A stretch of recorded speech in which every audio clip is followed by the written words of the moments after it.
the voice of the bride and the bridegroom is prophesied, told long before this nation was gathered up as a nation. Prophecy of Babylon sitting on many waters, all the waters of the world. And the voice of the bride and the bridegroom, it was the only thing that seemed to separate from the condemnation of Babylon. What is it that the police, the city, the nation condemned will yet have the voice of the bride and the bridegroom until the utter destruction?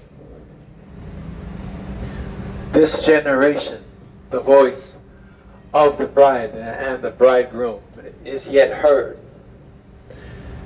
And for a time and a season, and that all the world should know the truth to set every captive free. Yet the condemnation of Babylon, buying the bodies and souls of men and women, we can still see the effect today.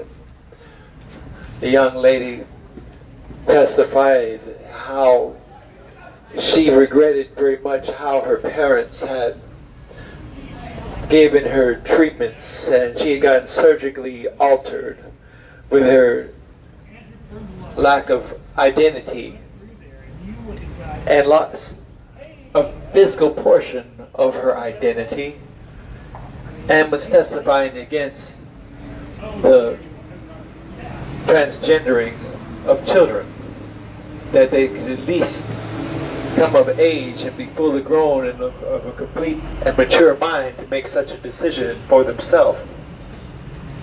But we find that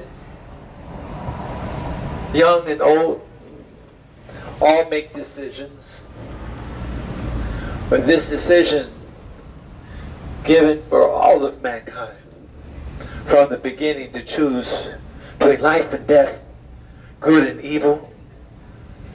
It culminates with this event, the time of the Great Tribulation, the time of the destruction of Babylon. But the prophecy